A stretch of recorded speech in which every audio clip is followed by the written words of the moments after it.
Hi, good afternoon. My subscribe, there's I'm near a school district. I'm here in my doctor's office parking lot per usual, but it's a good place to sit after I have my appointment, which I just did for diabetes, and things are doing all right. And I'm seeing the kids playing over there. It's really fun to see the kids play in the snow, and there's middle schools right there, hospitals there, and doctor's office. And anywho, uh, I'm coming at you today with a video because it's time, and I'm trying to be consistent. And I got thinking, okay, I watched another recent video with another YouTuber, and they were talking about, their single dating years as a uh, middle-aged woman, older woman, whatever. And so I have a few of those instances myself, so I guess I can tell a little story about a couple of those because there were plenty of those during my, when I divorced my first husband of 28 years. um I, being very lonely, I did go on these date sites, um to try to hopefully meet someone with some good morals and interests that are similar, and somebody who was kind and of sound mind, and not somebody who's a narcissist or um all about them. I've already been there, done that. And so, but it's very hard.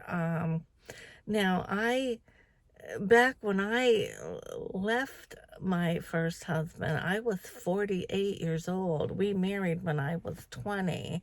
So, nearing that 50 age mark. So, I did up a profile, and now the first one that I went on was, you don't see a photo, you don't talk with them right away. It's just a voice. It was a voice phone dating site. I even forget the name of it. But anyway, it was out of Springfield, Mass area. And so that was kind of the popular one at that time. And what you did was you left a voice message, kind of, a quick synopsis profile of yourself, and the you know other party would hear that, and whether if they liked it or not, they'd click on that and leave you a little message or a little wink. They called it at the time, a wink. And that meant that you could then, from that wink, you could select that on your phone, and it would take you to their profile message, and you could listen to it. And then if you were interested, you would go a step farther with requesting communication type of thing. And then you'd go back and forth like that for a while, um, until you or one of the parties together decided it was a good time to exchange your actual phone number. And then you would always set up a meeting date and time out in public. That was the plan. So I was on that, and I did that for a while, and I'm telling you, I actually met a person that I got in a relationship with via that site. But and that lasted about 4 years. And I did fall for this person, and it was a very different relationship. He came to the table more or less with different things that I didn't hadn't really experienced. He was more of a touchy feeling, nurturing in that regard. And more holding hands, more attentive when you walked in a room, just more giving in that way. Um, and I was not used to that. My ex-husband, was more cold and had put up walls, and it was his way, and uh, not real communicative.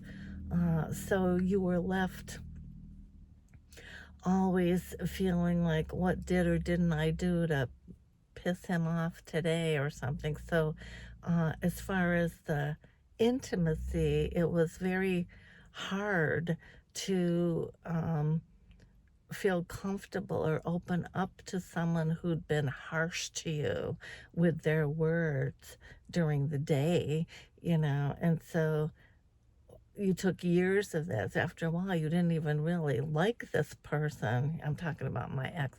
So anyway, this person I met via this site that I got in this 4-year relationship with. I mean, he came with red flags and problems. Don't get me wrong. And I ignored them because the other stuff he was offering was inviting to me. So I let it all take place and happen, and I fell deeply for this person. Uh, and he had 2 children. I have 2 children, but he was about 5.5 years younger than me. And he was funny. We had a lot of fun laughs. Oh my gosh, funny. But he came with some new baggage, let's say, because it ended up being red flags and baggage. He came with new stuff that I was not used to. I didn't have that in the 28-year marriage that I endured. And so I didn't know how to wear some of that stuff. And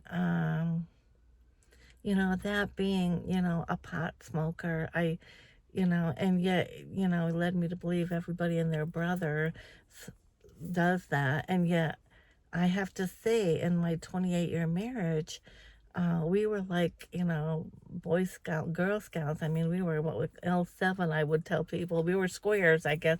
But we didn't even smoke cigarettes, in my home. I quit when I got married. I was a cigarette smoker, but I quit. That was my promise to my first husband. So anyway, we didn't smoke. We barely drank. We were, that wasn't a problem in our marriage. That wasn't the problem. And so to meet somebody on these date sites that was all about that on a daily basis, and couldn't go the day without, lighting up constantly. I hated the smell of it. And I worked for a school system where, I saw an officer in uniform on the daily. And we ended up living together within that 4-year span. And I was always anxious and paranoid that, what he was doing that I didn't want in the apartment. And we weren't supposed to have any smoke or anything. The landlords lived upstairs, a young couple with 2 little kids. And um, I mean, I got air purifiers and everything. This guy was, even though he promised me he wouldn't smoke in the apartment, and he was a cigarette smoker too, along with his stuff. And I'm telling you, I did not know how to wear that. And um, tried my darndest to get used to things in that regard and overlook it, because it was becoming more and more evident that more and more people were really into that. Uh, and that I had lived in this, bubble of a life, I guess, is what he would tell me and stuff. So, but, I was up and down with the whole idea of that. I didn't like it. I didn't want it to be part of really who I was or was becoming. I mean, I really did not know how to wear that. And, one can sit here and listen to this video now and laugh at me and everything, because it is so evident in today's world. And this was back when I was 48, 49, 50. 51, 52, those years.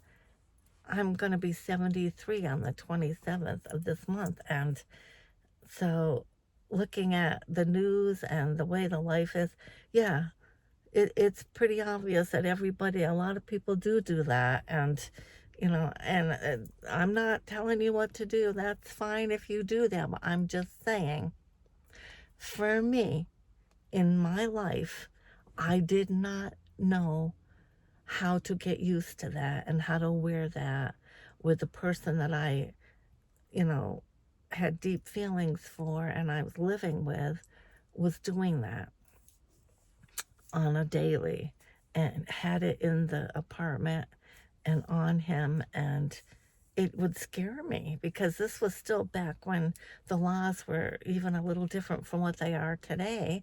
And here I am, you know, I became the principal, the secretary to the principal of this high school. And like I said, we had a police officer on duty every day. And so I had to go and be that. And I was proud of that title. I worked hard for that title.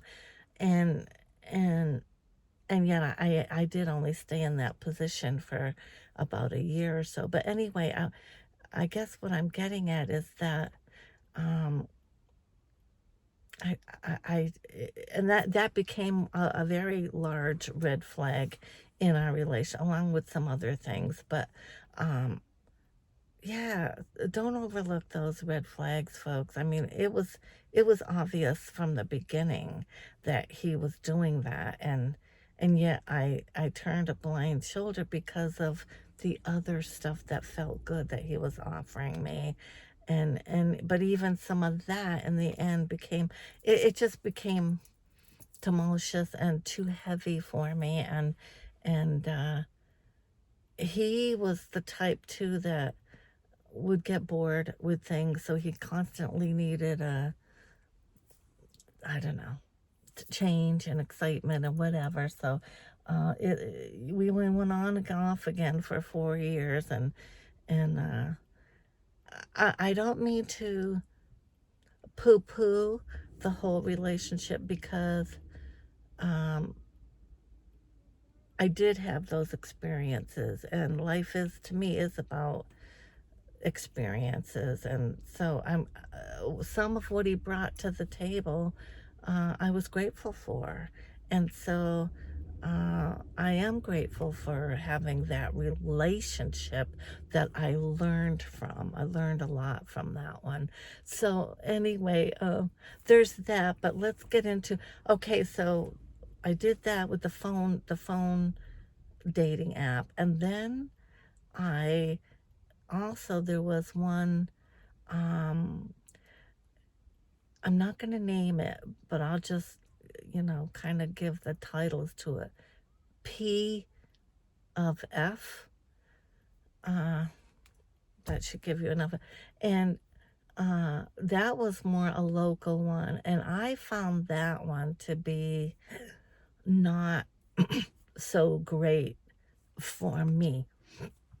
A lot of the people I was meeting on that one, and that was one where, let's see, it worked a lot like the phone thing, too. Uh, I think you might have gone online and there was a picture. It was more internet based with a picture.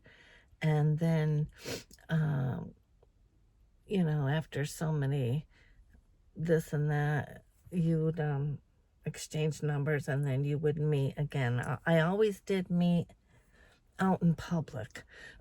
And I made sure of that. I wouldn't really necessarily tell anybody. I didn't want a lot of people to know what I was doing. I'm kind of a private person in that regard, but I did always make sure that I was in a public place with my first meetup. And if I didn't like the looks of them, if I saw them getting out of the car, or what, you know, they would identify their car, I wouldn't get out of my car, and I'd just roll my window down just a little and say, sorry, I don't think this is going to work for me, and then I would leave. Uh, just right up front, because I wasn't gonna, sit with some crazy person, although I did on a couple occasions. I'm telling you, um, I in that one, I met some people that immediately, within seconds, that they're not all there. They're crazy and they could be dangerous. Oh yeah, there was a couple. There was one I met down at the mall. We were to meet, and it's in the summer, and I had my makeup on and hair done, and really cute and everything, and I pull up to this car that identified to what this person said his car was, and this and that, and I'm like here, and he's right there, like, and he gets out and he stands up. The most frightening looking thing, and I was appalled at myself that I even spent the time talking to this person. But see, you don't know that. You know, and frightening as all get out. And I put my window down just a hair, and I said, I'm sorry, this isn't going to work for me. And I got out of there as fast as I could. That was very frightening. Very. And then I would, scratch my head and my butt riding home thinking, Lord, is this the best you can send me? Are you kidding me?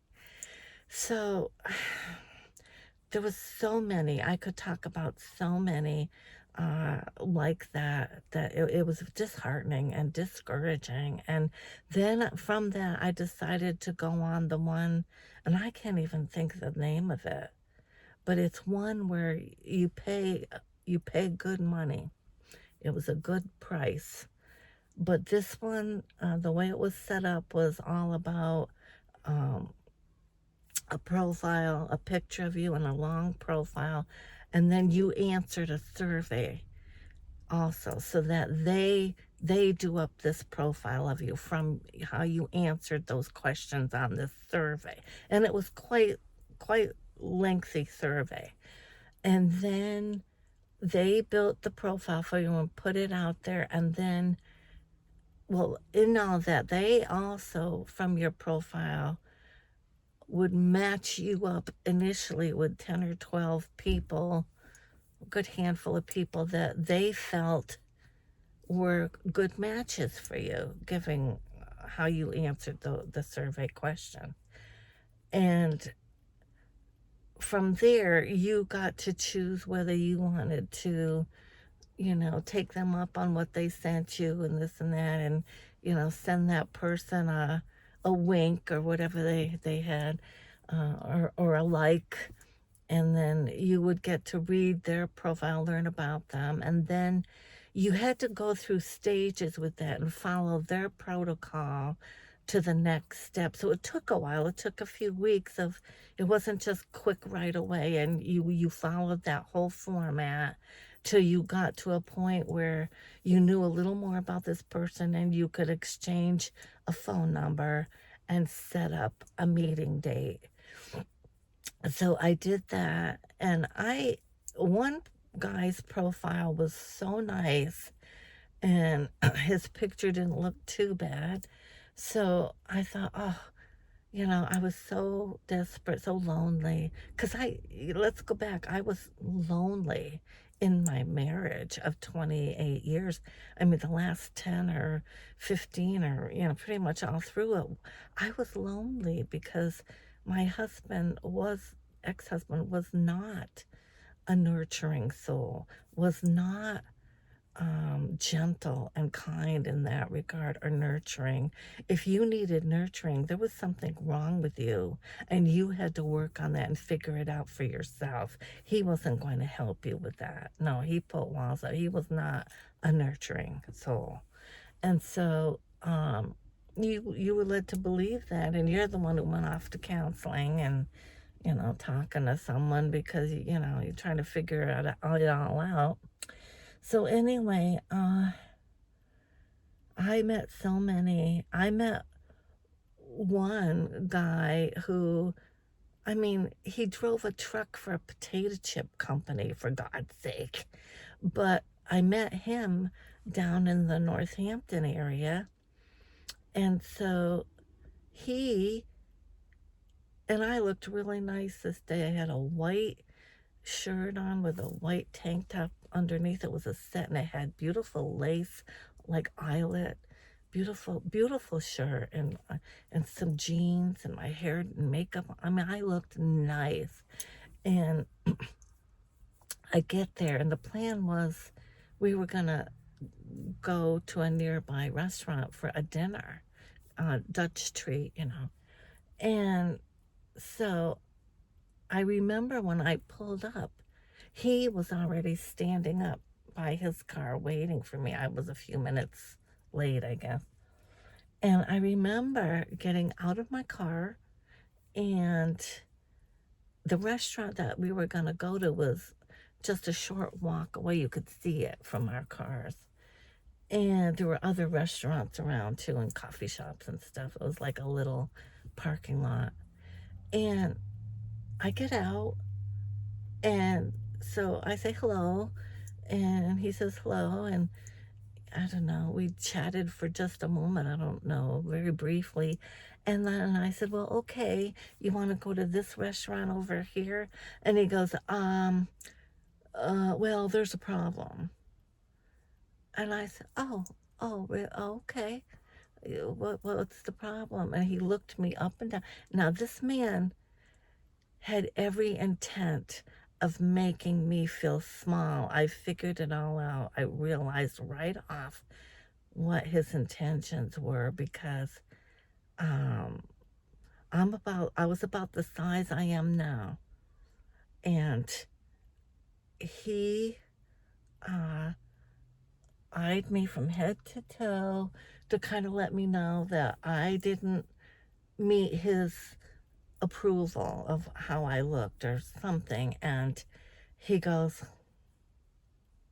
after he looked at me, like, I wasn't slim enough or something. That's the impression I got. And he was going to put me down, because I remember now, if we go back to,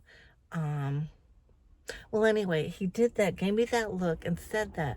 And I said, oh, okay, no problem. You have a nice day. I got back in my car and I got the heck out of there.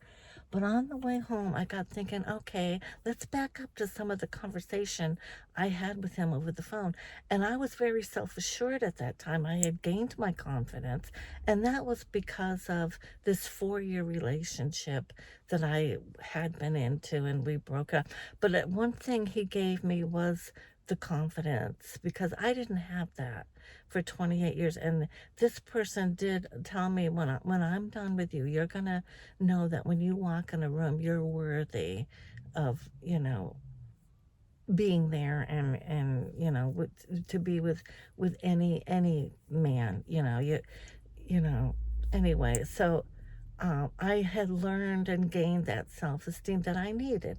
So I was more self-assured. And I remember a conversation on the phone with this potato chip guy that he had said to me once. I had said something, and he goes, boy, you sound like you're all over yourself or something. You got a big ego or something. I said, oh, I remember saying, well, I had to gain that. That's, what you're seeing is a stronger person than where I came from initially, what I started out with. And I like me. I like being more self-assured and confident. Well, you sound like you're, little too much of that or something. And so I think in all of that, when I reference back to several of our conversations, this man had every intention of meeting me and putting me down. This was planned. He had no intentions really of, taking me into a restaurant or, dating me. And you know what? He was no prize. And he drove a potato chip truck. I called him his poems were creepy, and he was creep. The creepy poet, the potato chip guy. Let's see. Oh, Blizzard Man. That's a real story for. I gotta think about. I gotta get ready for that story. Um. Oh yeah, I had quite a few, and we'll go on. I'll continue that because I don't know how much longer I have on my camera, and I gotta get home. And I have my husband's our granddaughter from Spain is in town and wants to come visit, so that'll be nice. And I've got to hit the dollar store for some things. So I did want to start off with that, and yeah, just going back to this one that you did a survey, and that is that I met several on that one. Didn't go absolutely anywhere. Um, I did see this one man for a couple of dates. He had to travel for him, but it wasn't going to work in the long scheme of things. But what he didn't like was that the couple of times we did really get to know this person before I got to that level. You know, and I wasn't all that attracted to him, so I was hoping that his personality would really make up for what I wasn't attracted to and from his profile, and yet when he tried to rush that along, it was a turn off to me, and we ended it, and the distance was a factor too, but I mean I was willing still to overlook that if he had those other qualities. But honest to God, I met more people, and and I learned a lot from the whole experience too, that I don't know, I think men, in my opinion, but I think men have more needs. They're needier than a woman. I really think a woman is the stronger of the two sexes. I really do. Um, Not physically, but emotionally, women are much more stable, have stability, I believe. From what I saw, what I get, what I learned, those from my experiences, uh, I believe that, yeah. But anyway, that's some of my dating experience. There's more, but it'll be good for more videos. So, okay, and I'm going to let you go. And until we meet again, I certainly hope the universe provides. I truly do. Thank you now. Bye bye.